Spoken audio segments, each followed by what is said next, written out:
So, everybody, this is Stephanie back. I was wrong with the timeline a little bit. Let's explain why. Ben Solo, a.k.a. Dobby, the cross between Keanu Reeves and Dobby the house elf, who will be referred to now as Dobby, was born a year after Endor. And apparently, he didn't start training with Luke till 15 ABY. But here's the kicker. Even if that's so, Grogu is undisputably Luke Skywalker's first Padawan. So that part of the canon has changed. Now, a lot of people are concerned, as I am, that this doesn't change the sequel trilogy.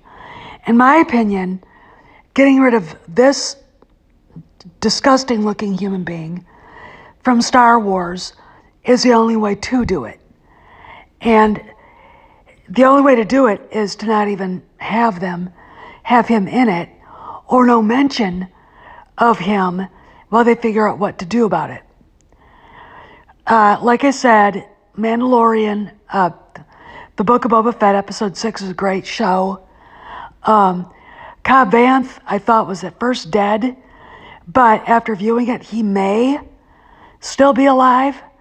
I'm going to use may only because I don't really know what Timothy Olyphant would prefer to be doing. He does have another show starting up, Justified, the reboot, so we'll have to see about that. But yeah, I was wrong about the timeline, and that kind of frightens me in a way. We still have a lot of time to ruin Star Wars. But, like I also said, this stuff is getting such a great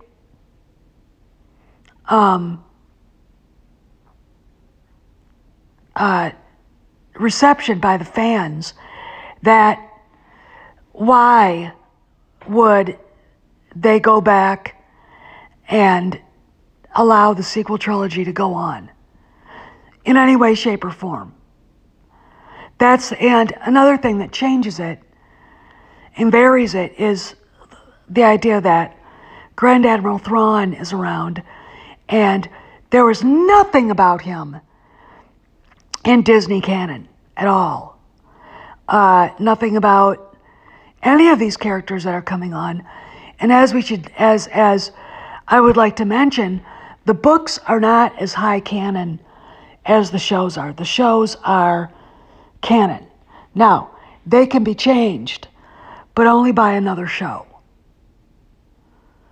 And I really think that this is not going towards the sequel trilogy, even though I'm concerned about the timeline.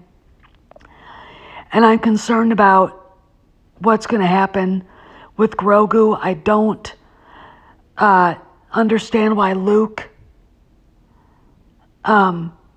gave him a choice. But what I think may happen is in Episode 7, Luke and Grogu are in it, and Mando sees him, they have a chat, and then Grogu wants to go with Mando, and Mando just says go back with Luke.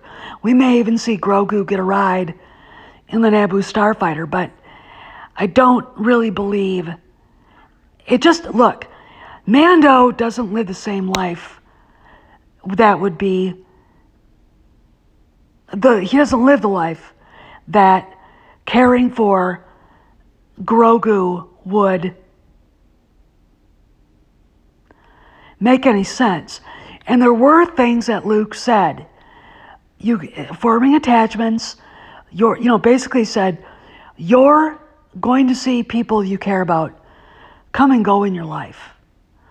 And forming attachments is going to make it very hard for you to go on, to live in the present. And one of the things the Jedi does is that he must live in the present.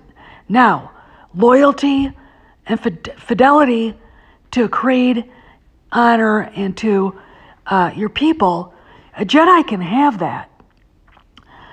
But I think the thing about it is attachments to things and to people in the way that Luke is worried about with Grogu.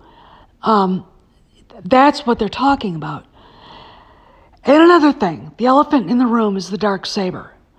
And I have to say this, the person who has the problem with attachment is Din Djarin. And to prove that, the Darksaber didn't want to belong to him. He didn't know what he was doing. He was too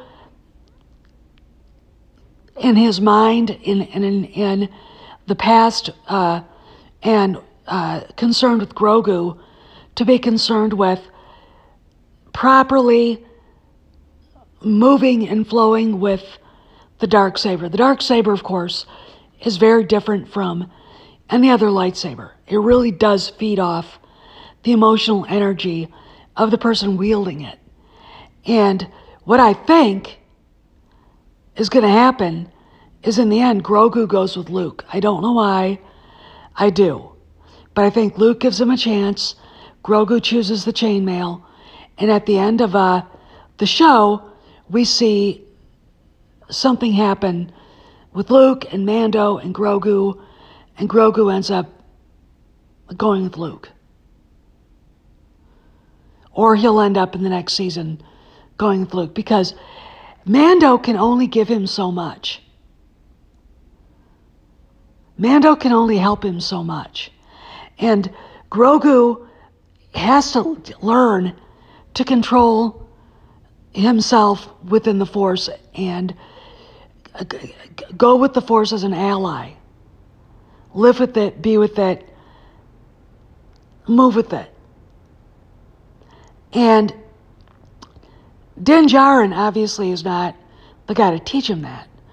The only person out there that can teach him that is Skywalker.